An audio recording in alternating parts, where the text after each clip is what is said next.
제가 처음 목사님을 만나 구청 옆 상가 지하실에 예배처를 마련했던 게 벌써 35년 전인 1990년의 일입니다. 당시 저는 30 중반의 젊은 집사였고 목사님 역시 패기 넘치는 청년 사역자였지요. 우리가 처음 마주한 지하실은 장마철만 되면 습기가 가득 차서 벽면마다 푸른 곰팡이가 피어오르는 열악한 곳이었습니다. 하지만 목사님과 저희 개척 멤버들은 불평 한마디 하지 않았습니다. 오히려 목사님과 함께 작업복을 입고 직접 벽지를 뜯어내며 찬양을 불렀던 기억이 지금도 생생합니다. 목사님은 풀독이 올라 벌겋게 부어오른 손으로 제 손을 맞잡으며 말했습니다. 김 집사님, 여기가 장차 이 땅에 죽어가는 영혼들을 살리는 생명선이 될 겁니다. 오직 하나님 한 분만 주인 되시는 그런 교회를 우리가 함께 만들어 봅시다. 목사님의 그 확신에 찬 목소리에 저희는 그저 고개를 끄덕이며 아멘으로 화답했지요. 그 시절 우리는 매일 저녁 지하실에 모여 무릎이 헐도록 기도를 드렸습니다. 희귀한 냄새가 진동하고 천장에서는 물방울이 떨어졌지만 강단에 엎드려 울부짖는 목사님의 기도 소리에는 영적인 힘이 가득했습니다. 성도들은 누가 먼저랄 것도 없이 교회의 꾸준히 일을 도맡아 했습니다. 주일이면 좁은 지하실 계단을 오르내리며 전도지를 돌렸고 목사님은 한 영혼이 새로 올 때마다 신을 벗고 뛰어나와 그들을 맞이했습니다. 우리는 가진 것이 없었기에 오직 하나님의 역사하심만을 구하며 매달렸고 주님은 그런 우리의 간구에 응답하셨습니다. 지하실 작은 공간에 사람들이 차고 넘쳐 계단까지 줄을 서서 예배를 드리는 기적이 일어난 것이지요. 지하실 바닥에 옹기종기 서로의 온기를 나누며 맞붙어 앉아 예배를 드려도 우리 마음은 늘 하늘을 나는 것처럼 기뻤습니다. 개척 후 5년이 지났을 무렵 우리는 구청 근처 부지에 신축 건물을 세울 수 있는 큰 축복을 받았습니다. 1995년 기공 예배를 드리던 날의 그 뜨거웠던 햇살과 성도들의 함성을 저는 평생 잊지 못할 겁니다. 삽을 들고 첫 땅을 파내던 목사님은 흙투성이가 된 얼굴로 하늘을 우러러보며 크게 외쳤습니다. 하나님, 이 성전은 결코 사람의 공로로 세워지는 것이 아닙니다. 오직 당신의 영광을 위해서만 쓰이는 집이 되게 하소서. 목사님의 그 순수한 고백에 모든 성도가 하나가 되어 눈물을 쏟았습니다. 공사 기간 내내 저를 포함한 장로들과 집사들은 현장에 살다시피 하며 벽돌 한 장, 못 하나에도 기도를 심었습니다. 성도들은 각자의 처지에서 최선을 다해 예물을 드렸고 어떤 권사님은 시집 올 때 가져온 폐물을 내놓기도 하셨지요. 그 모든 과정이 하나님의 역사 없이는 설명이 안 되는 기적의 연속이었습니다. 전문 시공팀이 있었지만 우리는 조금이라도 하나님의 성전에 손길을 보태고 싶어 밤마다 현장에 모였습니다. 퇴근 후 지친 몸을 이끌고 온 성도들이 손수 자재를 나르고 바닥을 닦으며 입당할 날을 기다렸지요. 목사님은 그런 성도들의 손을 하나하나 붙잡으며 격려하셨고 우리는 서로의 땀방울을 보며 세상이 줄 수 없는 위로를 경험했습니다. 건물이 올라갈수록 우리의 믿음도 함께 단단해졌습니다. 드디어 준공이 떨어지고 웅장한 새 성전에서 입당 예배를 드리던 날, 목사님은 강단에 엎드려 한참을 일어나지 못하셨습니다. 겨우 몸을 일으킨 목사님은 성도들을 향해 이 건물은 하나님의 소유이며 우리 중 누구도 이곳에 대한 권리를 주장해서는 안 된다고 거듭 강조했습니다. 저 역시 그 말씀을 가슴 깊이 새기며 평생 교회의 종으로 살겠노라 다짐했습니다. 그날 이후 우리 교회는 지역 사회의 등대 같은 역할을 감당하며 눈부시게 성장했습니다. 35년이라는 긴 세월 동안 숱한 비바람이 불었지만 우리는 개척 당시 지하실에서 나누었던 그 첫사랑의 마음을 지키려 했었습니다. 수천 명의 성도가 모이는 대형 교회가 된 지금의 모습은 결코 우연이 아니었습니다.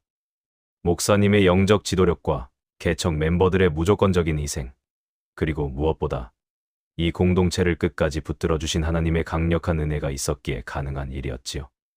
성도들은 건물의 화려함보다 그 안에 흐르는 기도의 유산을 소중히 여겼고 목사님은 늘 겸손한 자세로 강단을 지키셨습니다. 저 또한 집사부터 장로까지 목사님의 목회를 도와 교우들을 섬기는 일에 제 젊음을 다 바쳤습니다. 우리는 함께 늙어가며 교회를 하나님의 반석 위에 올리기 위해 모든 것을 쏟아부었습니다. 제가 장로로서 오랜 시간 목사님 곁을 지키며 느낀 점은 교회의 주인은 오직 하나님이시라는 사실을 잊지 않을 때 비로소 평안이 임한다는 것이었습니다. 우리는 매주 성가대의 웅장한 찬양 소리와 성도들의 뜨거운 기도 소리를 들으며 하나님의 임재를 경험했습니다. 지하실 상가에서 시작된 작은 불꽃이 이제는 세상을 밝히는 큰 불이 되어 타오르고 있었지요. 목사님과 성도들이 보여준 헌신은 매 순간 기적을 만들어냈고, 하나님은 우리의 기대를 뛰어넘는 축복으로 교회를 든든히 세워주셨습니다.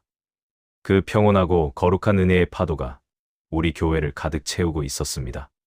주일마다 가득 차는 성도들의 모습은 그 자체로 하나님의 축복이었고, 우리는 그 영광스러운 광경을 보며 지난날의 고생을 모두 보상받는 기분을 느꼈습니다. 누군가는 우리 교회의 외적인 규모를 보고 성공했다고 말할지 모르겠습니다. 하지만 저를 포함한 개척 멤버들은 알고 있습니다. 우리가 지하실에서 흘렸던 그 순수한 눈물과 목사님의 진심, 어린 호소가 있었기에 오늘이 있다는 것을요. 하나님은 진실하게 헌신하는 이들의 손길을 외면하지 않으셨고, 우리 모두는 하나님의 살아계심을 증거하는 산증인들이 되었습니다. 그렇게 우리 교회는 하나님의 축복 속에서 가장 모범적이고 건강한 신앙 공동체로 우뚝 서게 되었습니다. 목사님과 함께 일구어온 이 모든 시간은 저에게 있어 가장 고귀한 인생의 보석과도 같았습니다. 목사님을 향한 성도들의 존경은 깊어만 갔고, 교회는 더할 나위 없이 평안하고 은혜로운 날들을 보내고 있었습니다. 교회가 평안하게 자리를 잡고 목사님의 은퇴가 가시권에 들어오면서 우리 장로들은 아름다운 마무리를 위한 준비에 들어갔습니다. 35년을 한결같이 달려오신 목사님을 어떻게 하면 가장 영광스럽게 보내드릴 수 있을까 고민하며 은퇴준비위원회 구성을 논의하던 시기였지요. 그런데 어느 주일 아침이었습니다. 예배 시작 전 본당 앞자리에 낯익은 얼굴 하나가 앉아 있더라고요. 목사님의 외아들이었습니다. 10여 년 전 한국 교회에서 교육전도사로 있을 때 성질을 이기지 못하고 교인들과 역살잡이까지 버려 소란을 피우다가 도망치듯 미국 이민교회로 떠났던 바로 그 사람이었습니다. 예배가 시작되고 목사님은 광고 시간에 유난히 상기된 표정으로 아들을 소개했습니다. 미국 이민교회에서 거친 광야 사역을 훌륭하게 마치고 돌아왔다며 이제 잠시 우리 곁에서 쉼을 얻으며 교회를 도울 것이라고 말씀하시더군요. 성도들은 예의상 박수를 쳤지만 개척 때부터 교회를 지켜온 원로 권사님들과 장로들의 표정은 굳어질 수밖에 없었습니다. 저 역시 등 뒤로 서늘한 기운이 스쳐 지나가는 것을 느꼈습니다. 과거 그 아들이 청년부 전도사 시절에 보여주었던 그 아나무인 격인 태도와 혈기 섞인 폭언을 기억하는 이들에게 그의 귀국은 반가운 소식이 아니었으니까요. 예배가 끝나고 식당에서 만난 박 장로님이 제 소매를 끌어당기며 나직한 목소리로 물었습니다. 김 장로님, 저 친구가 왜 이 타이밍에 들어왔을까요? 설마 우리가 걱정하는 그 일은 아니겠지요? 저는 일단 목사님이 잠시 쉬러 왔다고 하니 지켜보자고 대답했지만 마음은 이미 복잡해지기 시작했습니다. 그 아들은 예배 후 로비에 서서 중직자들에게 과할 정도로 허리를 굽혀 인사를 건네고 있었습니다. 예전에는 눈도 마주치지 않던 사람이 갑자기 싹싹하게 구는 그 모습이 오히려 더 부자연스럽게 느껴졌고 제 안에서는 묘한 거부감이 일어났습니다. 미국으로 떠나기 직전의 그 사건은 아직도 우리 교회 중직자들 사이에서는 금기어처럼 남아 있습니다. 주일 오후 주차 문제로 시비가 붙은 연세 지긋한 집사님에게 전도사 신분으로 삿대질하며 욕설을 퍼붓고 말리는 청년의 멱살을 잡았던 그 광경을 목격한 사람이 한둘이 아니었거든요. 그때 목사님은 아들을 꾸짖는 대신 교인들을 향해 주의 종의 가족을 시험하지 말라고 설교하셨고 결국 아들은 아무런 사과도 없이 이민교회를 사역지로 택해 떠나버렸습니다. 그런 아들이 목사님의 은퇴를 앞두고 검증된 목회자라는 수식어를 달고 다시 나타난 것입니다. 아들은 평일에도 수시로 교회 사무실을 드나들며 사역자들의 업무를 간섭하기 시작했습니다.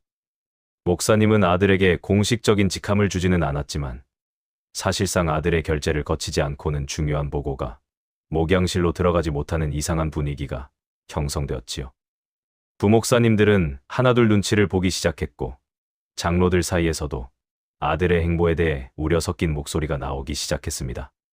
저 또한 목양실에 들렀다가 목사님의 의자에 거만하게 앉아 전화를 돌리고 있는 아들의 모습을 보고는 할 말을 잃고 발길을 돌린 적이 한두 번이 아니었습니다. 어느 날 기도의 시간이었습니다. 엎드려 기도하던 제가 잠시 눈을 떴을 때 예배당에서 홀로 기도하지 않는 자를 보았습니다. 바로 목사님의 외아들이었죠. 성도들을 내려다보는 눈빛은 양을 아끼는 목자의 그것이 아니었습니다. 마치 자기 아버지가 일궈놓은 이 거대한 성전과 수천 명의 성도를 자기 소유물처럼 여기는 듯한 탐욕스러운 집착이 엿보였지요. 저는 가슴이 답답해져 다시 머리를 조아리고 하나님께 매달렸습니다. 하나님, 우리 교회가 어떻게 세워진 교회입니까? 제발 사람의 욕심이 하나님의 영광을 가리는 일이 없게 해달라고 눈물로 간구했습니다. 성도들 사이에서는 이미 설마 세습은 아니겠지 하는 말이 공공연하게 돌기 시작했습니다. 구역 예배 때마다 아들 목사의 과거 행적에 대한 이야기가 다시 고개를 들었고 젊은 집사들은 시대가 어느 때인데 세습이냐며 벌써부터 술렁였습니다.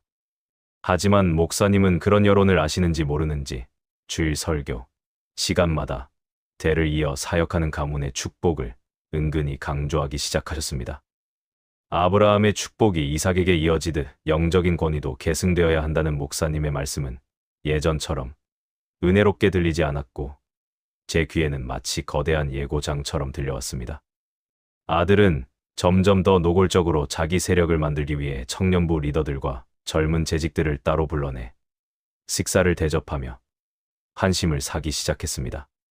35년 동안 우리가 일궈온 교회의 질서가 조금씩 뒤틀리는 소리가 들리는 듯했습니다. 저는 목사님을 믿고 싶었습니다. 지하실에서 그 고생을 함께하며 오직 하나님만 주인 되시는 교회를 만들자던 그 맹세를 목사님도 저처럼 기억하고 계실 거라 믿으려 했었습니다. 하지만 아들을 바라보는 목사님의 눈빛에서 비치는 그 맹목적인 부정을 볼 때마다 제 안의 신뢰는 모래성처럼 조금씩 허물어져 가고 있었습니다. 주일 오후 장로실에서 차를 마시는데 평소 조용하시던 이 장로님이 입을 열었습니다. 김 장로님, 아무래도 우리가 목사님께 한번 여쭤봐야 할 것 같아요. 저 친구가 계속 저렇게 교회를 휘젓고 다니게 두면 안 됩니다. 다른 장로님들도 동의하는 눈치였지만 누구 하나 선뜻 고양이 목에 방울을 달겠다고 나서는 사람은 없었습니다. 35년의 정이 무서운 법이지요.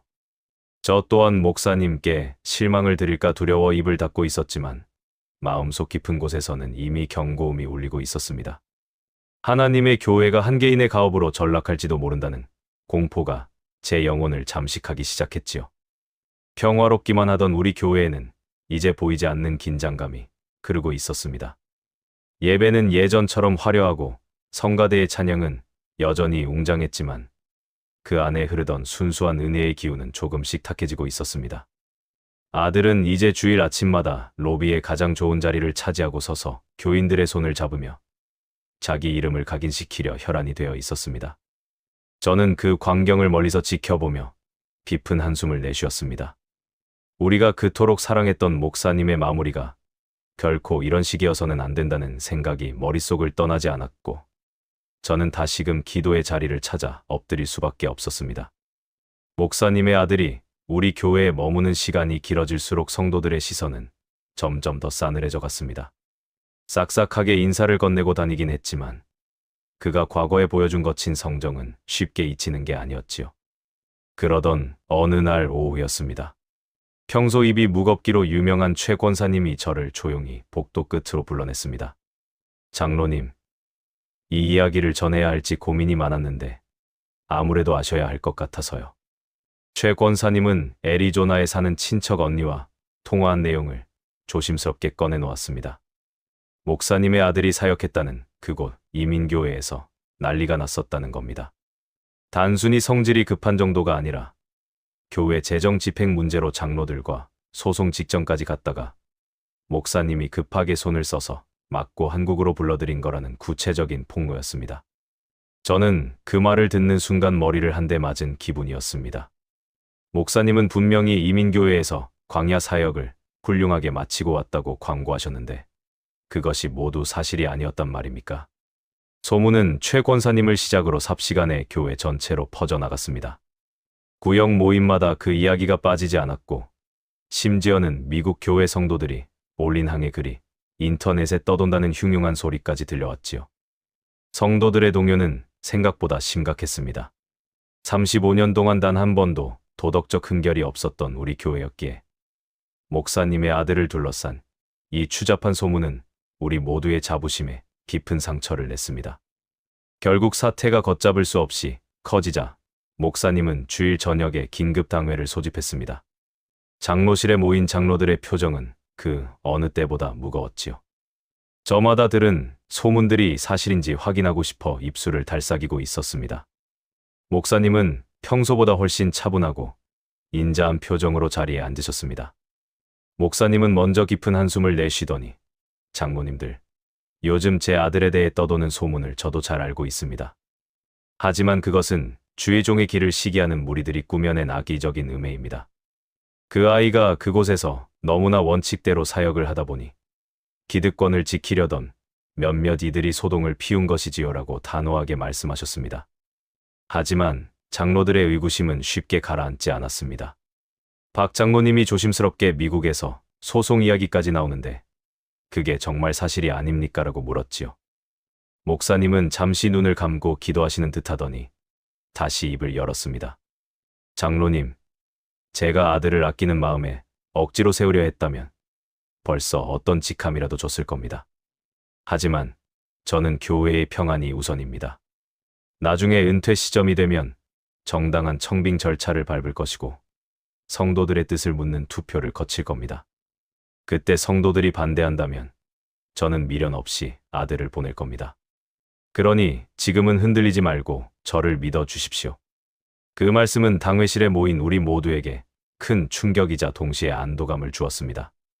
목사님이 직접 투표를 약속하실 줄은 몰랐거든요. 다수결에 의한 정당한 청빙 절차를 거치겠다는 것은 곧 성도들의 민주적인 동의 없이는 세습하지 않겠다는 선언과도 같았습니다. 목사님은 덧붙여서 세습 방지 조항을 정관에 넣는 것까지도 검토해보겠다고 하셨습니다. 그렇게까지 나오시니 우리 장로들은 더 이상 목사님의 진심을 의심할 수 없었습니다. 역시 우리 목사님은 35년 전 그 순수한 열정을 잃지 않으셨구나. 자식 문제 앞에서도 공의를 먼저 생각하시는구나 하며 일말의 의심을 거두게 되었지요. 당회가 끝나고 나오는 길에 장로들은 서로의 손을 맞잡으며 안도의 한숨을 내쉬었습니다. 김 장로님, 목사님이 투표까지 약속하셨으니 이제 소문은 무시해도 되겠어요. 절차대로만 한다면 누가 뭐라 하겠습니까? 저 역시 이 장로님의 말에 동의하며 가벼운 마음으로 집으로 향했습니다. 하나님은 역시 우리 기도를 외면하지 않으시고 목사님의 마음을 붙들어 주셨다고 생각했지요. 목사님의 아들에 대한 추문이 여전히 찜찜하긴 했지만 어차피 나중에 성도들이 투표로 걸러낼 수 있다면 큰 문제가 되지 않을 거라 믿었습니다. 그날 이후 교회 내에 험악했던 분위기는 신기하게도 조금씩 가라앉기 시작했습니다. 장로들이 구역장들과 권사님들에게 목사님의 뜻을 전달했기 때문이지요. 목사님이 투표로 결정하시겠단다. 억지로 시키는 게 아니니 믿고 기다려보자 하는 말에 성도들도 하나둘 마음을 돌렸습니다. 목사님의 아들 역시 그날 이후로는 한층 더 겸손한 자세로 교회 곳곳을 돌며 굳은 일을 도맡아 하는 신용을 했습니다. 저는 그 모습을 보며 사람의 본성이 저렇게 빨리 변할 수 있을까 싶었지만 목사님의 약속이 있었기에 그저 좋게 생각하려고 애썼습니다. 하지만 지금 돌이켜보면 그것은 거대한 폭풍 전야의 정막이었습니다.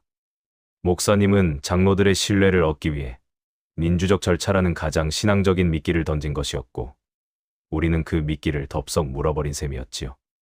35년의 정과 신뢰가 우리 눈을 가리고 귀를 막고 있었던 겁니다. 저는 매일 새벽 기도 때마다 우리 교회가 법과 질서 안에서 아름답게 승계되기를 빌었습니다. 목사님이 내뱉은 그 청빙 투표라는 약속이 장차 어떤 칼날이 되어 우리 심장을 찌를지 전혀 예상하지 못한 채 저는 그저 교회가 다시 평안을 찾은 것만 같아 하나님께 감사의 눈물만 흘리고 있었습니다. 은퇴준비위원회는 다시 활기를 띠기 시작했고 목사님의 아들은 점점 더 교회의 핵심 사역자로 자리를 굳혀갔습니다. 목사님은 수시로 저를 불러 장로님, 우리 아들놈이 여러모로 많이 부족하지만 교회에 잘 적응할 수 있도록 도와주십시오라고 부탁하셨고, 저는 기꺼이 그 요청에 응했습니다. 정당한 절차를 거친다면 그가 누가 되었든 교회의 결정을 따르는 것이 장로의 본분이라 생각했으니까요. 그렇게 우리는 목사님이 설계한 거대한 기만극의 무대 위에서 각자의 역할을 충실히 수행하며 파국을 향해 한 걸음씩 다가가고 있었습니다. 하나님의 공의가 살아있는 교회라고 믿었던 제 확신이 조금씩 부패해가고 있다는 사실을 깨닫지 못한 채 말입니다. 당회에서 투표를 약속하신 이후 교회는 겉보기에 무척 평온해졌습니다. 저를 포함한 장로들은 목사님의 결단을 믿고 각자의 자리에서 은퇴 준비를 도왔지요. 그러던 어느 화요일 오후였습니다. 목사님으로부터 개인적으로 할 말이 있으니 목양실로 들어와 달라는 연락을 받았습니다. 평소에도 차를 마시며 대화를 나누던 공간이었기에 별다른 의심 없이 목양실 문을 두드렸습니다. 목사님은 직접 차를 우려내며 저를 반갑게 맞이하셨습니다. 김 장로님, 우리가 그 지하실에서 벽지를 뜯어내던 게 엊그제 같은데 시간이 참 빠릅니다라고 운을 떼시더군요. 35년 전 고생했던 이야기부터 신축 예배당을 올리던 기억들을 하나하나 끄집어내며 옛 추억을 언급하는 모습에 저도 잠시 마음이 뭉클해졌습니다. 한참 동안 과거를 회상하시던 목사님이 찻잔을 내려놓으며 제 눈을 정면으로 바라보셨습니다. 그러더니 아주 나직한 목소리로 본론을 꺼내셨습니다. 장로님, 사실 제 진심은 다릅니다. 이 교회, 우리가 어떻게 세운 교회입니까? 생판남이 와서 우리 손때 묻은 이 성전을 망치는 걸 제가 어떻게 보겠습니까?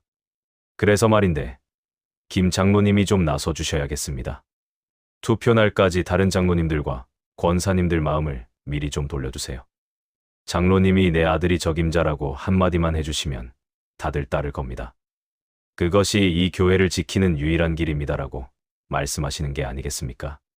저는 그 말을 듣는 순간 제 귀를 의심했습니다. 불과 얼마 전 당회에서 성도들의 뜻에 따르겠다고 단언하시던 그 목사님이 맞나 싶었습니다. 목사님, 그게 무슨 말씀이십니까? 당회에서 분명히 정당한 절차를 거치겠다고 약속하지 않으셨나요? 성도들도 그 약속을 믿고 기다리고 있는데 저보고 뒤에서 사람들을 포섭하라는 말씀이신가요? 라고 되물었습니다. 제 목소리가 조금 떨렸지만 목사님은 눈 하나 깜짝하지 않으셨습니다. 오히려 더 간곡한 표정으로 제 손을 덥석 잡으시더군요. 장로님, 이건 제 욕심이 아니라 교회를 위한 사명입니다. 우리 아이가 부족해 보여도 제 밑에서 목회를 배웠으니 누구보다 우리 교회의 영성을 잘 이어받지 않았겠습니까? 남에게 교회를 넘기는 건 하나님이 주신 기업을 포기하는 죄를 짓는 겁니다라고 강변하셨습니다. 저는 목사님의 손을 조심스럽게 뿌리치며 자리에서 일어났습니다. 목사님, 죄송하지만 저는 그 제안을 따를 수 없습니다. 목사님이 35년 동안 강단에서 가르치신 게 무엇입니까? 교회는 하나님의 것이지 개인의 기업이 아니라고 하지 않으셨나요? 그런데 이제 와서 아드님에게 물려주는 것이 사명이라고 하시면 저는 대체 무엇을 믿고 신앙생활을 해야 합니까? 제가 아는 목사님은 자식보다 하나님의 공의를 더 무겁게 여기시는 분이셨습니다. 그런데 오늘 제가 마주하고 있는 분은 제가 평생 존경해온 그 목자가 아닌 것 같습니다라고 단호하게 말씀드렸습니다. 목사님의 표정이 순식간에 싸늘하게 굳어지더니 평생 본 적 없는 차가운 눈빛으로 저를 보셨습니다. 김 장로님, 지금 저한테 이러시는 겁니까? 내가 장로님을 어떻게 믿고 여기까지 왔는데 고작 이 일로 나를 대적하겠다는 겁니까? 라고 말씀하시는데 그 목소리에 서린냉기에 온몸이 떨렸습니다. 하지만 저는 물러서지 않았습니다. 목사님, 이것은 목사님을 대적하는 것이 아니라 하나님 앞에서 교회를 지키려는 것입니다. 아드님의 자질 문제는 이미 온 성도가 알고 있습니다. 미국에서의 추문도 채 씻기지 않았는데 이렇게 무리하게 자리를 만들어주는 건 교회와 목사님 모두를 망치는 길입니다. 저는 장로로서 성도들을 기만하는 일에 동참할 수 없습니다라고 다시 한번 제 뜻을 분명히 밝혔습니다. 목사님은 분노를 참는 듯 입술을 파르르 떨며 저를 노려보셨습니다. 김 장로님, 지금 이 말이 무슨 의미인지 알고 하는 소리입니까? 장로님이 내 앞길을 막는다면 그건 우리 35년 동력의 끝입니다라고 경고하시더군요. 저는 고개를 숙여 목사님께 마지막 예를 갖추었습니다. 목사님, 저에게는 목사님과의 우정보다 하나님의 영광이 더 중요합니다. 목사님이 제안하신 그 부정한 방법으로는 절대로 교회를 바로 세울 수 없습니다. 부디 당회에서 하신 약속을 지켜주십시오. 성도들이 투표로 아드님을 인정한다면 저도 순종하겠지만 이런 식의 청탁에는 절대로 응할 수 없습니다. 저는 더 이상 이 방에 머물 이유가 없을 것 같습니다라고 말하고는 미련 없이 목양실 문을 열고 나왔습니다. 목양실을 빠져나오는 복도가 유난히 길게 느껴졌습니다. 등 뒤로 꽂히는 목사님의 시선이 칼날처럼 따가웠지요. 평생을 형님처럼, 아버지처럼 믿고 따랐던 분에게 그런 말을 듣고 나니 가슴 한구석이 텅 빈 것처럼 허탈했습니다. 우리가 함께 지하실에서 흘렸던 눈물과 신축 예배당을 올리며 나누었던 그 순수한 맹세들은 다 어디로 간 것일까 싶었습니다. 권력이라는 욕심이 35년의 신앙과 우정을 이토록 쉽게 무너뜨릴 수 있다는 사실에 저는 소름이 돋았습니다. 예배당 로비에 세워진 거대한 십자가가 그날따라 유난히 슬퍼 보였습니다. 저는 떨리는 다리를 이끌고 교회 밖으로 나왔습니다.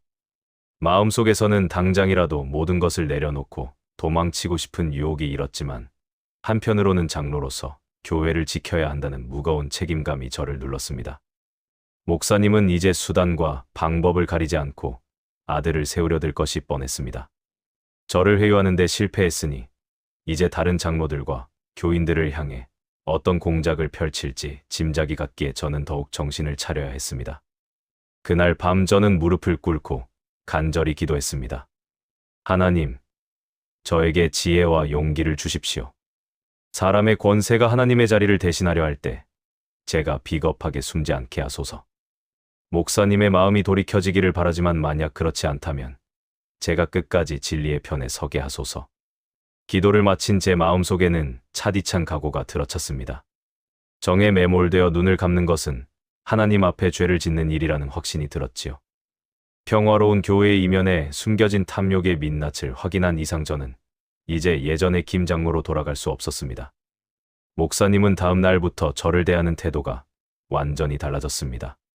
사무적인 대화조차 피하셨고 제가 주도하는 회의에는 이유 없이 참석하지 않으셨지요. 장로들 사이에서도 미묘한 기류가 감지되기 시작했습니다. 누군가는 벌써 목사님의 은밀한 부름을 받았을지도 모른다는 생각에 저는 긴장을 늦출 수 없었습니다. 35년의 세월이 이토록 잔인한 시험대로 변할 줄은 정말 몰랐습니다. 저는 이제 홀로 광야에 서서 이 성전을 지키기 위한 싸움을 준비해야만 했습니다. 목양실에서 목사님의 본심을 확인한 직후 저는 곧바로 개척 시절부터 생사고락을 함께 해온 핵심 멤버들을 소집했습니다.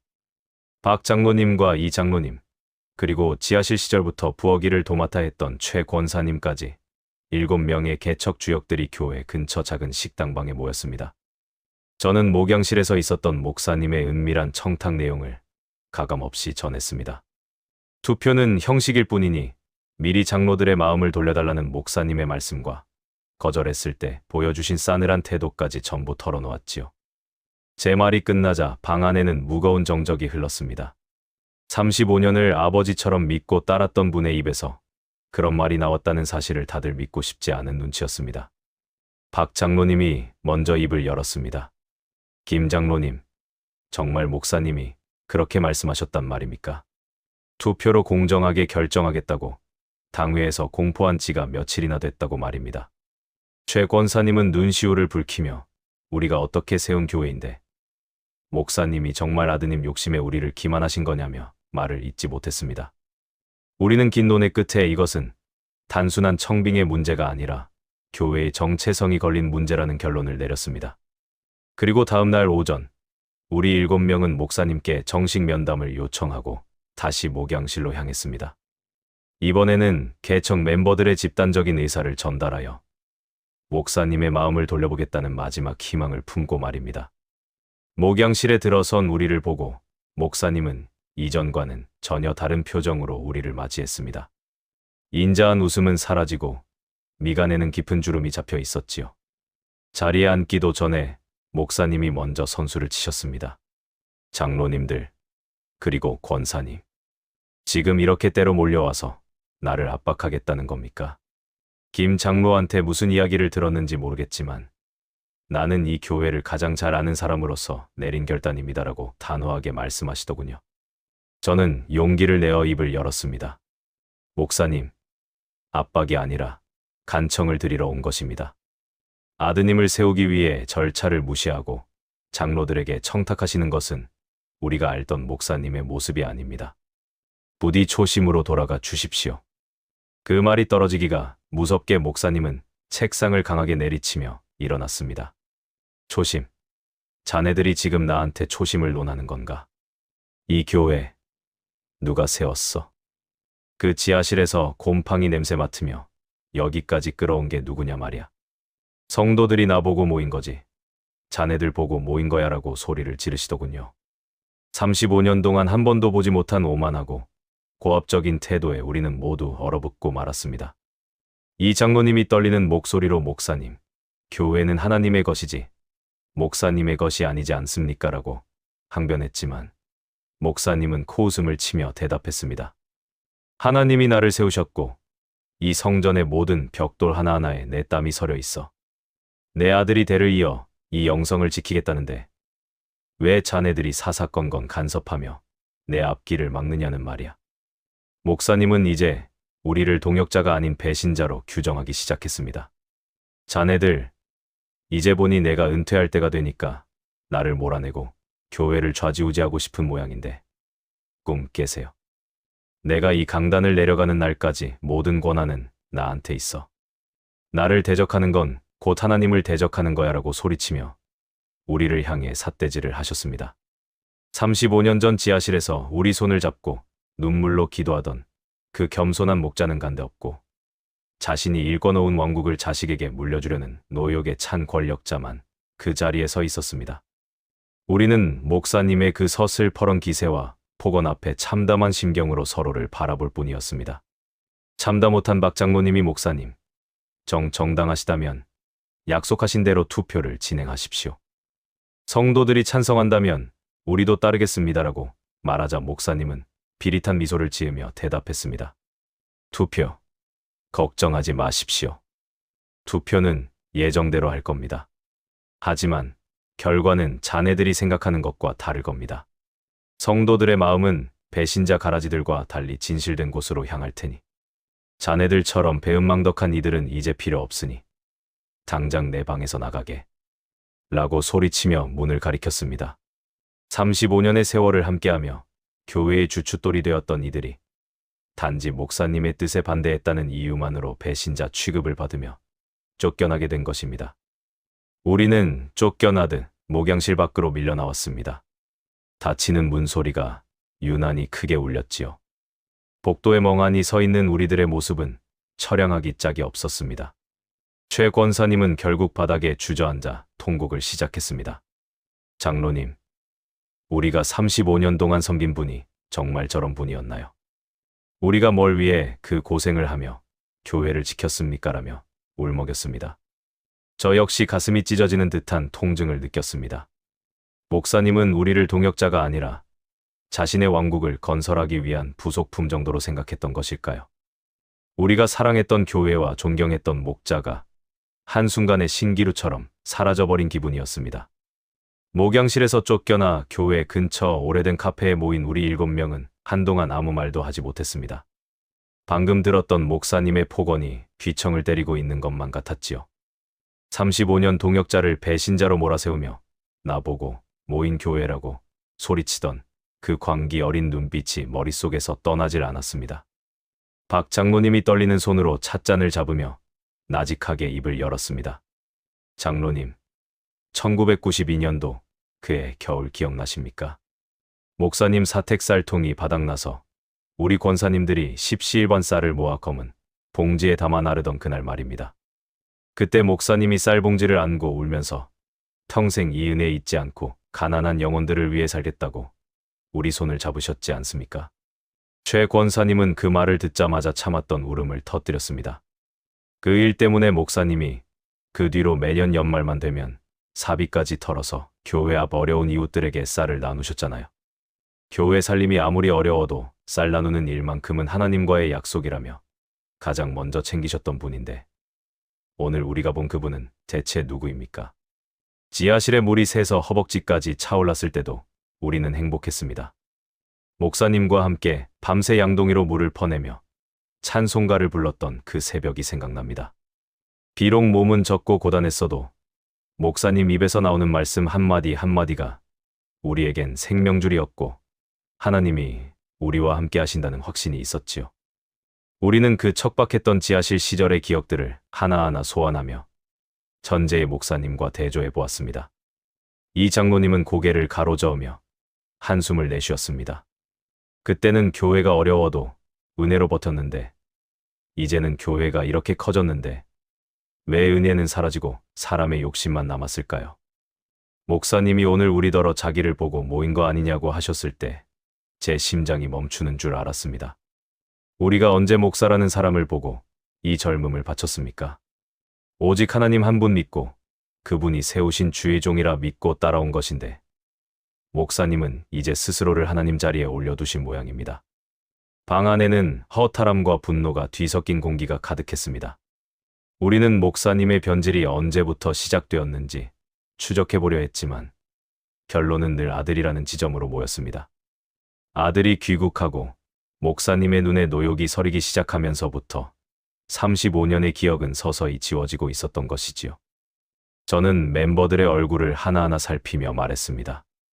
목사님이 우리를 문전박대한 것은 단순히 아들을 세우기 위함이 아닙니다. 본인이 일군 이 거대한 성과를 자기 가문의 업적으로 남기고 싶은 겁니다. 우리가 기억하는 지하실의 고생은 목사님에게 이제 지워버리고 싶은 가난한 시절의 흔적일 뿐인 것 같아요. 이야기가 깊어질수록 우리는 우리가 지어올린 이 건물의 의미를 다시 묻게 되었습니다.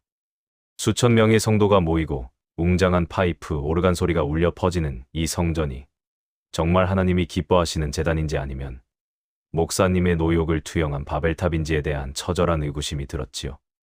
최 권사님은 벽지에 묻은 곰팡이를 닦으며 우리가 흘린 눈물이 결국 이 독재자를 만드는 걸음이 된 것 아니냐며 오열했습니다. 35년 동안 우리가 지켰던 것은 교회가 아니라 한 사람의 야망이었을지도 모른다는 생각에 우리는 모두 깊은 영적 절망에 빠졌습니다. 하지만 그 절망 끝에서도 우리는 신락 같은 희망을 놓지 않으려 했었습니다. 박 장로님이 제 손을 잡으며 말했습니다. 김 장로님, 그래도 아직 우리에겐 약속하신 투표가 남아있지 않습니까? 목사님이 아무리 우리를 내치려 해도 성도들의 마음까지 다 살 수는 없을 겁니다. 우리 같은 개척 멤버들이 아직 수십 명이고 목사님의 아들이 어떤 사람인지 아는 이들이 적지 않습니다. 공동의회에서 정당하게 반대 의사를 표명하면 하나님이 분명히 길을 열어주실 겁니다. 저 역시 그 말에 고개를 끄덕이며 마음을 다잡았습니다. 목사님이 괴물이 되어버렸다면 우리는 파수꾼이 되어 끝까지 이 성전을 지켜야 한다는 사명감이 다시 솟구쳤지요. 우리는 늦은 밤까지 식당에 남아 공동의회에서의 대응 전략을 논의했습니다. 목사님이 아들을 세우기 위해 어떤 궤변을 늘어놓더라도 우리는 35년 전 그 지하실에서 나누었던 공의의 가치를 앞세워 성도들을 설득하기로 했습니다. 다수결로 결정하자고 본인이 먼저 약속했으니 그 약속이라는 칼날이 본인을 향하게 만들어야 했지요.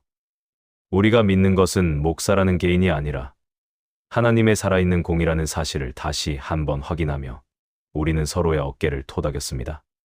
35년의 정을 끊어내야 하는 고통은 컸지만 교회를 사유화하려는 시도를 막는 것이 하나님 앞에서의 마지막 충성이라 믿었습니다. 집으로 돌아와 지난 세월 목사님과 주고받았던 편지들과 사진들을 정리했습니다. 사진 속 목사님은 지하실 지저분한 바닥에 앉아 성도들과 라면을 나눠 먹으며 환하게 웃고 계셨지요. 그때의 그 순수했던 눈빛을 떠올리니 다시 눈물이 쏟아졌습니다. 권력이 무엇이기에, 자식이라는 굴레가 무엇이기에 한 사람의 영혼을 이토록 철저하게 망가뜨리는 것일까요? 저는 밤이 새도록 무릎을 꿇고 기도했습니다. 하나님, 우리 목사님의 마음을 돌이켜 주시든지 아니면 우리가 이 거대한 거짓을 뚫고 나갈 용기를 주소서. 공동의회라는 최후의 보루를 향해 나아가는 제 발걸음이 결코 비겁하지 않게 해달라고 매달렸습니다. 이제 교회 안에서의 심리전은 피할 수 없는 현실이 되었습니다. 목사님은 우리를 고립시키기 위해 온갖 수단을 동원할 것이고, 우리는 그 압박 속에서 성도들의 양심을 깨워야 했습니다.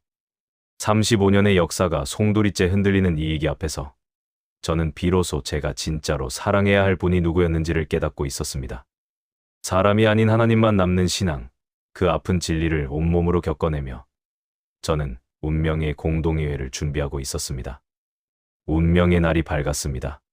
주일 오후 대예배실에는 아들의 청빙 안건을 결정하기 위한 공동의회에 참석하려는 성도들로 빈틈없이 들어찼습니다. 저와 개척 멤버들은 예배당 앞쪽 자리에 앉아 정관 규정과 절차를 다시 한번 확인하며 마음을 다잡았습니다. 당연히 무기명 비밀 투표로 진행될 것이라 믿었기에 우리는 성도들의 깨어있는 양심이 이 무리한 세습을 막아줄 것이라는 신락 같은 희망을 품고 있었지요. 하지만 강단에 올라선 목사님의 첫마디부터 우리의 예상은 완전히 빗나가고 말았습니다. 목사님은 성경책을 높이 들어 올리며 비장한 표정으로 입을 열었습니다. 성도 여러분, 오늘 우리는 우리 교회의 미래를 결정하는 거룩한 자리에 모였습니다. 그런데 요즘 교회 안팎에서 들리는 여러 잡음이 제 마음을 아프게 합니다. 하나님의 일을 결정하는 데 있어 우리가 무엇을 두려워하겠습니까? 저는 오늘 이 투표를 비밀스럽게 숨어서 하고 싶지 않습니다. 하나님 앞에 당당하다면, 그리고 주의 종의 길을 예비하는 마음이 진실하다면 굳이 얼굴을 가릴 이유가 어디 있겠습니까? 그래서 저는 오늘 청빙 투표를 거수로 진행할 것을 제안합니다. 이것이 우리 교회의 영적 자부심입니다. 예배당 안이 술렁이기 시작했습니다. 저는 당황스러움을 누르고 즉각 발언권을 요청하며 자리에서 일어났습니다. 목사님, 이건 말씀하신 것과 다릅니다. 지난번 당회에서 분명히 정당한 절차와 투표를 약속하지 않으셨습니까? 우리 교단 헌법과 정관에도 중요한 인사 결정은 무기명, 비밀 투표를 원칙으로 하고 있습니다. 거수로 투표를 진행하는 것은 성도들의 자유로운 의사 결정을 방해하는 압박이 될 수 있습니다. 지금이라도 비밀 투표를 진행해 주십시오. 제 항변에 주변에 앉아있던 몇몇 장로님들이 고개를 끄덕이며 찬성한다는 뜻을 내비쳤습니다. 하지만 목사님의 반응은 싸늘했습니다. 목사님은 강단 아래를 내려다보며 아주 낮은 목소리로 대답하셨습니다. 김 장로님, 하나님의 일을 하는데 왜 자꾸 사람의 법을 들이미십니까? 제가 기도 중에 받은 마음은 우리 성도들이 하나님 앞에서 당당하게 자신의 신앙 고백을 표현하게 하라는 것이었습니다.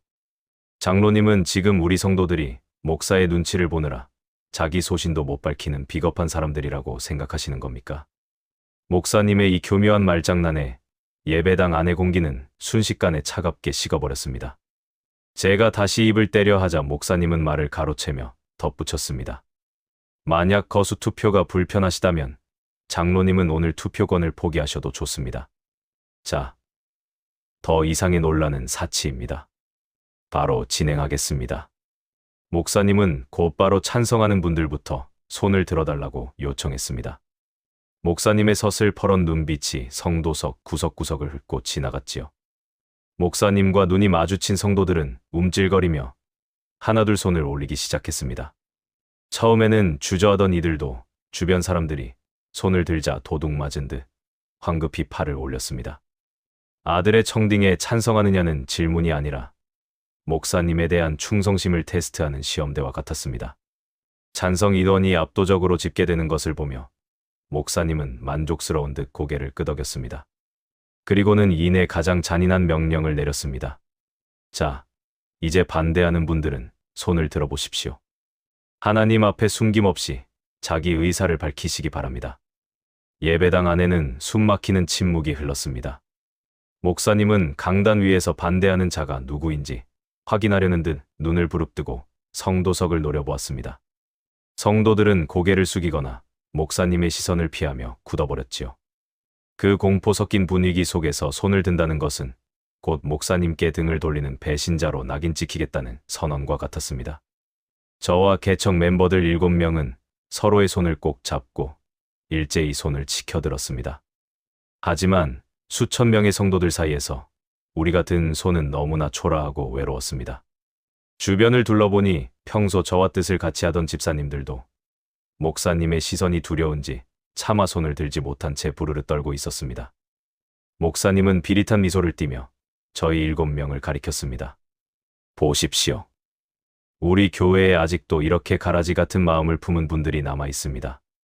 주의 종이 기도하며 세운 계획에 이렇게 당당하게 맞서는 분들의 영혼이 참으로 걱정됩니다. 목사님의 이 독설의 투표 현장은 순식간에 정죄의 장으로 변질되었습니다. 아들의 청빙은 압도적인 찬성으로 가결되었다는 선포가 울려 퍼졌습니다. 성도들은 굴욕감을 감추려는 듯 억지로 큰 박수를 쳤고, 목사님은 마치 큰 승리라도 거둔 사람처럼 아들을 강단으로 불러내어 성도들 앞에 인사시켰습니다. 저는 자리에 주저앉아 허탈하게 그 광경을 지켜보았습니다. 35년 동안 우리가 지켜온 민주적 절차와 신앙적 양심이 단 몇 분 만에 처참하게 유린당한 현장이었습니다. 목사님은 하나님이라는 이름을 빌려 성도들의 입을 막았고, 성도들은 그 압박에 굴복하여 침묵으로 악의 탄생을 방조했습니다. 비밀 투표라는 약속을 믿고 기다렸던 우리들의 희망은 목사님의 비겁한 수세에 밀려 형체도 없이 사라졌습니다. 강단 위에서 환하게 웃으며 성도들에게 손을 흔드는 아들의 모습이 마치 이 성전을 점령한 이방의 왕처럼 보였습니다. 회의가 끝나고 성도들이 빠져나가는 길은 유난히 어수선했습니다. 저를 스쳐 지나가는 집사님들의 눈에는 미안함과 자책감이 가득했지만 그 누구도 저에게 말을 건네지 않았습니다. 이미 교회 안에는 목사님의 뜻에 반대한 저희들을 마귀나 방해꾼으로 몰아가는 분위기가 형성되어 있었기 때문입니다. 박 장로님이 제 어깨를 짚으며 말했습니다. 김 장로님, 이제 정말 끝난 걸까요? 하나님이 보고 계신데 어떻게 이런 일이 일어날 수 있습니까? 저는 아무 말도 할 수 없었습니다. 35년의 헌신이 거수투표라는 비겁한 올가미에 걸려 질식하는 기분이었습니다. 텅 빈 예배당에 남겨진 우리 7명은 서로의 손을 잡고 강단을 향해 엎드렸습니다. 눈물이 쏟아졌습니다. 하나님, 이 성전이 누구의 것입니까? 사람의 혀가 진실을 가리고 권력이 공의를 짓밟는 이 현장을 보고 계십니까? 기도를 올리면서도 가슴 한구석은 시퍼렇게 멍이 들어갔습니다. 목사님은 승리했다고 믿겠지만 저는 오늘 우리 교회의 거룩함이 죽었다고 생각했습니다. 강단 위에서 비치던 목사님의 그 차가운 시선이 아직도 제 심장에 박혀 있는 것 같아 숨을 쉬기가 어려웠습니다. 우리는 그렇게 한참 동안 무너진 제단 앞에 머물며 깨어진 신뢰의 조각들을 주워 담아야 했습니다. 거수투표라는 파행을 거쳐 아들이 담임 목사로 정식 부임했습니다. 교회 안의 공기는 순식간에 바뀌었지요. 저와 개척 멤버들은 참담한 심경이었지만 그래도 우리가 일군 교회라는 애정 하나로 다시 마음을 모았습니다. 박 장로님이 제 손을 잡으며 말했습니다. 김 장로님, 그래도 우리가 어른 아닙니까? 아들 목사가 아직 젊고 혈기가 있으니 우리가 옆에서 올바른 길로 갈 수 있게 도와주고 조언도 합시다. 그것이 교회를 지키는 마지막 길일지도 모릅니다. 저희는 그 결심을 품고 아들 목사를 찾아가 축하의 인사를 건네며 언제든 도움이 필요하면 말해달라고 손을 내밀었습니다. 하지만 아들의 반응은 냉담을 넘어 모욕적이었습니다. 제 인사를 받는 둥 마는 둥 하던 아들은 부임 첫 주부터 노골적으로 자기 왕국을 건설하기 시작했습니다. 가장 먼저 한 일은 당회의 권한을 무력화하는 것이었지요. 본인이 데려온 측근들로 구성된 별도의 운영위원회를 신설하더니 교회 재정과 행정의 모든 결정권을 그곳으로 넘겨버렸습니다. 35년 동안 투명하게 운영되어 온 교회의 체계가 한순간에 무너졌습니다. 제가 절차상의 문제를 제기하자 아들은 싸늘하게 웃으며 대답했습니다. 장로님, 이제는 제 시대입니다. 낡은 방식으로는 이 거대한 교회를 운영할 수 없으니 조용히 뒤에서 기도나 해주시지요. 진정한 비극은 강단 위에서 시작되었습니다. 주일 대예배 시간, 아들은 성경의 알곡과 가라지 비유를 들고 나왔습니다. 설교의 내용은 충격적이었습니다. 교회가 새로워지려고 할 때마다 발목을 잡는 세력들이 있는데 이들이야말로 교회의 성장을 방해하는 마귀의 도구라는 것이었습니다. 아들은 저와 박 장로님을 정면으로 쳐다보며 말을 이어갔습니다. 과거에 벽돌 몇 장 날랐다고 해서, 지하실에서 고생 좀 했다고 해서 교회의 주인 행세를 하려는 분들이 있습니다. 그런 교만이 교회를 썩게 만듭니다. 하나님은 그런 가라지들을 골라내라고 말씀하십니다. 성도 여러분, 이런 마귀의 꾀임에 빠지지 마십시오. 예배당 안의 성도들은 술렁였습니다. 아들의 발언은 누가 봐도 제척 멤버들을 겨냥한 공개 처형이었지요. 평생을 교회에 헌신한 장로와 권사들을 한순간에 교회를 해치는 악한 존재로 몰아세우는 광경 앞에 저는 온몸이 부들부들 떨렸습니다. 설교가 끝나자 성도들의 시선이 달라졌습니다. 평소 인사를 나누던 젊은 집사들은 저희를 피했고 심지어 노골적으로 비아냥거리는 소리까지 들려왔습니다. 목사님이 저 가라지 같은 사람들 때문에 우리 교회가 정체되었다고 하더라 하는 소문이 삽시간에 퍼져나갔습니다. 35년의 헌신이 한 사람의 악의적인 설교, 한 번에 부정당하는 순간이었습니다. 최 권사님은 예배 후 식당에서 밥을 뜨다 말고 주저앉아 울었습니다. 장로님, 제가 평생 목사님 가족 챙기고 교회 청소하며 보낸 세월이 마귀짓이었나요? 어떻게 우리를 저렇게 부를 수 있습니까? 그 울음소리를 듣고 다가온 아들의 측근들은 위로 대신 독서를 내뱉었습니다. 권사님, 이제 그만 욕심 버리고 은퇴하세요. 새로운 시대에 적응 못하겠으면 집에서 기도나 하시는 게 하나님 뜻입니다.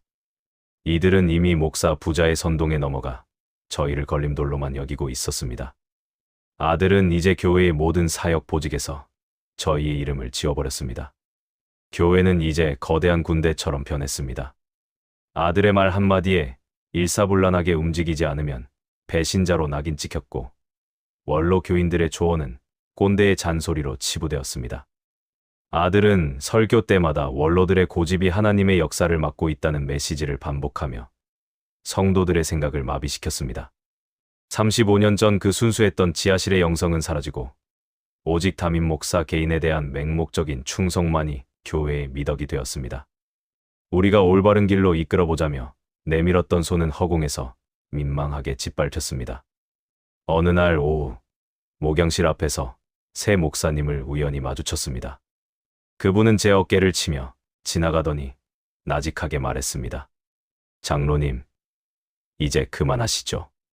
버티면 본인만 취해집니다. 그 웃음을 보며 저는 확신했습니다. 이 교회는 더 이상 하나님의 재단이 아니라 한 가족의 왕국이라는 사실을요. 도와보자던 마음은 처참히 부서져 가루가 되었습니다. 하나님의 이름을 빌려 성도를 난도질하는 저들에게서 하나님의 흔적은 눈을 씻고 봐도 찾을 수 없었습니다.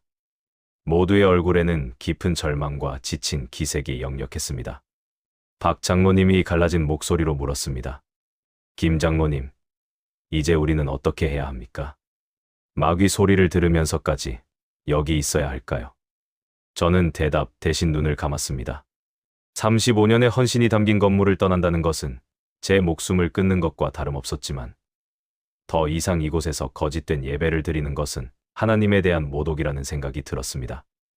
우리는 조용히 서로의 손을 잡고 기도했습니다. 이제는 정말 결단해야 할 시간이 다가오고 있었습니다. 주일 아침이 밝았지만 제 마음은 그 어느 때보다 고요했습니다. 며칠간의 금식 기도 끝에 제가 마주한 것은 건물이 아니라 하나님께 드리는 진정한 예배의 본질이었지요. 저는 7명의 개척 멤버들과 교회 마당에서 만났습니다. 우리는 아무 말 없이 서로의 손을 잡고 마지막 기도를 올렸습니다. 제가 준비해온 탄원서를 본당 입구 게시판에 붙였습니다. 비난의 말은 적지 않았습니다.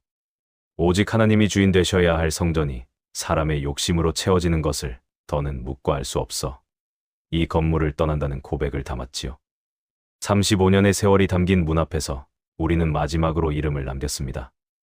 예배가 시작되기 직전 우리는 평소와 다름없이 맨 뒷자리에 자리를 잡고 앉았습니다. 강단 위에는 아들 목사가 당당한 표정으로 서 있었고 목사님은 그 곁에서 흐뭇하게 성도들을 바라보고 계셨지요.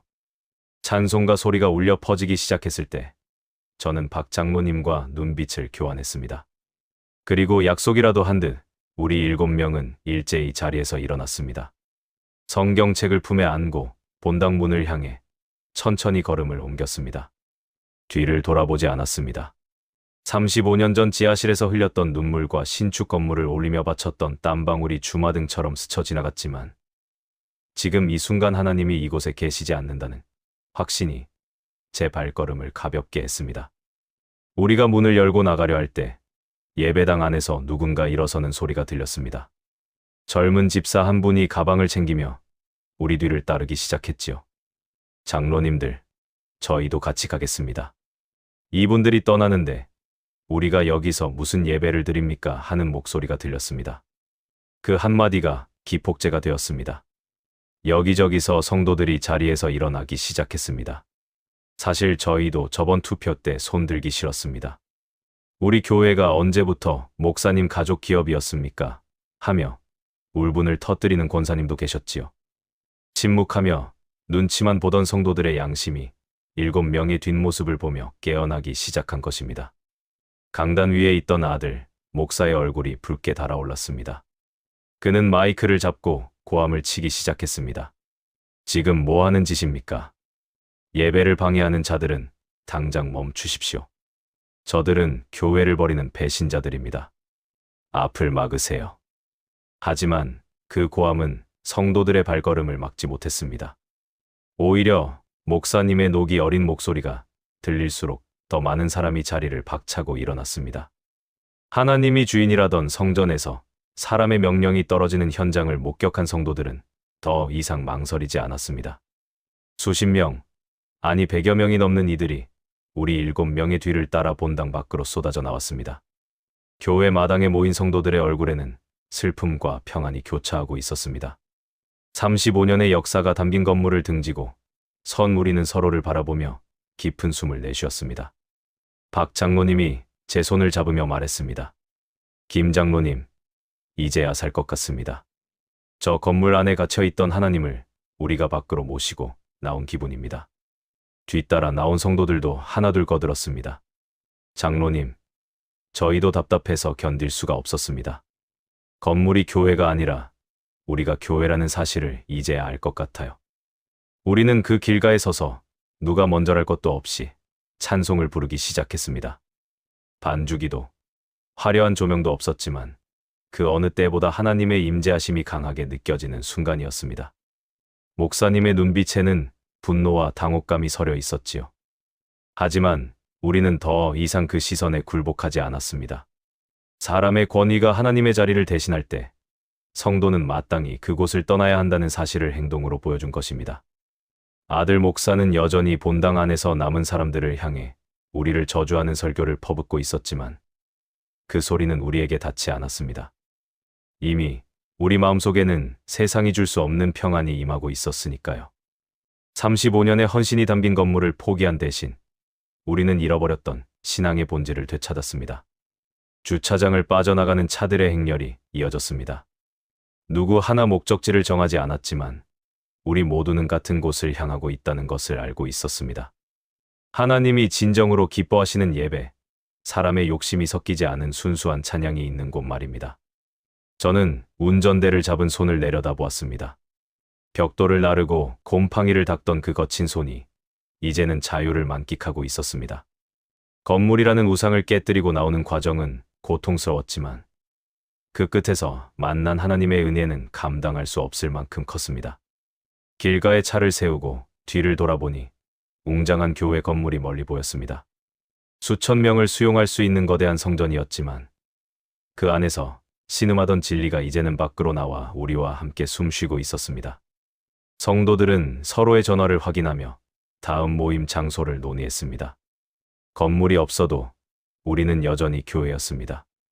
아니, 건물을 버리고 나서야 비로소 진짜 교회가 되었습니다. 하나님은 건물 안에 갇혀 계신 분이 아니라 진실하게 예배하는 이들의 중심에 계신다는 사실을 우리는 온몸으로 증명해낸 것입니다. 그날 오후 7명의 멤버와 함께 뒤따라 나온 성도들이 작은 공터에 모여 예배를 드렸습니다. 화려한 강단도 푹신한 의자도 없었지만 그곳에는 하나님의 영광이 가득했습니다. 우리는 서로를 위해 기도하며 그동안 사람을 의지했던 죄를 회개했습니다. 목사님의 아들이라는 존재에 흔들렸던 마음, 거수투표 앞에서 비겁하게 침묵했던 시간들을 씻어내며 오직 주님만 높여드렸지요.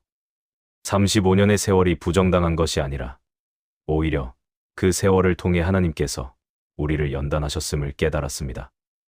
예배를 마치고 돌아오는 길에 저는 비로소 진정한 평안을 얻었습니다. 이제는 더 이상 목사님의 눈치를 볼 필요도, 아들의 폭언에 가슴 졸일 필요도 없었습니다. 건물을 뒤로 한 채 걸어 나왔던 그 무거운 발걸음이 사실은 하나님의 손에 이끌린 축복의 여정이었음을 알게 되었습니다. 우리는 비록 35년의 피땀이 서린 장소는 잃었지만 영원히 변치 않는 하나님의 나라를 가슴에 품었습니다. 하나님이 떠나신 건물은 더 이상 성전이 아니라는 선전포고와 함께 우리는 새로운 광야 사역의 시작을 알렸습니다. 우리가 그토록 사랑했던 성전 건물을 등지고 나온 지도 벌써 수개월이 흘렀습니다. 가끔 들려오는 소식에 의하면 그날 우리 7명의 뒤를 따라 수백 명의 성도가 한꺼번에 교회를 떠났다고 하더군요. 텅 빈 좌석을 보며 아들 목사는 강단에서 떠난 자들을 저주하고 고소하겠다며 으름장을 놓았지만 한번 돌아선 성도들의 마음은 다시 그 차가운 건물로 향하지 않았습니다. 거대하고 화려한 성전은 이제 주일에도 생기를 잃은 채 덩그러니 서 있게 되었습니다. 영원할 것만 같았던 세습의 영광도 하나님의 공의 앞에서는 쇠퇴와 몰락의 철퇴를 피할 수 없었던 모양입니다. 어느 날 우연히 교회 근처를 지나가다 길거리에서 전도지를 돌리는 아들 목사를 보았습니다. 예전에 그 위풍당당하던 모습은 간데없고 지나가는 사람들에게 애걸하듯 종이를 내미는 그의 뒷모습이 참으로 초라해 보였지요. 사람을 의지하고 권력을 탐하며 세운 왕국은 성령이 떠나자마자 이토록 쉽게 무너져 내리고 있었습니다. 건물은 여전히 웅장하게 솟아 있었지만 그 안에 흐르던 기도의 열기와 하나님의 임재는 더 이상 느껴지지 않았습니다. 35년 전 우리가 곰팡이 핀 지하실에서 꿈꿨던 교회는 그 화려한 건물 안에 있었던 게 아니라 하나님의 뜻을 따르려 했던 우리의 중심에 있었음을 다시금 깨달았습니다. 반면 건물을 나온 우리 7명과 성도들은 작은 공간에 모여 비로소 참된 평안을 찾았습니다. 화려한 음향시설도 푹신한 의자도 없지만 우리는 서로의 손을 잡고 진실한 눈물의 예배를 드리고 있습니다. 누구도 주인 노릇하지 않고 누구도 자기 이익을 위해 하나님의 이름을 팔지 않는 이 작은 공동체야말로 우리가 그토록 갈망했던 진짜 교회의 모습이었지요. 건물을 유지하기 위해 쏟았던 그 엄청난 에너지와 재정을 이제는 진정으로 도움이 필요한 곳에 빌려보내고 있습니다. 사람의 욕심이 거친 자리에 비로소 하나님의 은혜가 강물처럼 흐르기 시작한 것입니다. 저는 이제 남은 여생을 개척을 함께했던 소중한 교우들과 함께 어려운 선교지들을 돌아보며 보낼 생각입니다. 건물을 짓는 일보다 더 중요한 것은 무너진 영혼을 세우는 일임을 뼈저리게 배웠으니까요. 35년의 세월이 헛수고였다고 생각하지 않습니다. 그 모진 연단의 과정을 통해 하나님은 우리에게 진짜와 가짜를 구별하는 영적 안목을 주셨고 건물이라는 우상을 깨부수고 나올 용기를 주셨습니다. 이제 우리는 어디에 있든 그곳이 바로 거룩한 성전임을 고백하며 기쁘게 이 길을 가고 있습니다. 오늘 제 이야기를 끝까지 들어주신 성도 여러분께 진심으로 감사를 드립니다. 저희 교회가 겪은 이 아픈 사연이 여러분에게는 신앙을 돌아보는 거울이 되었기를 바랍니다. 혹시 주변에 비슷한 아픔을 겪고 있거나 사람의 욕심 때문에 실족한 분들이 계신다면 이 영상을 꼭 공유해 주십시오. 여러분이 이 이야기를 널리 알려주시는 것이야말로 무너진 교회의 공의를 다시 세우고 하나님의 진실한 임재를 구하는 사역에 동참해 주시는 일입니다. 영상을 보시고 마음에 울림이 있으셨다면 댓글을 통해 저희의 새로운 여정을 응원해 주십시오. 여러분의 작은 관심과 공유가 세습과 사유화로 고통받는 많은 이들에게 큰 위로와 용기가 될 것입니다. 우리가 건물 밖에서 진짜 하나님을 만난 것처럼 여러분의 삶 속에서도 오직 주님만이 주인 되시는 축복이 가득하시길 간절히 기도하겠습니다. 하나님의 평강이 여러분과 늘 함께 하시길 바랍니다.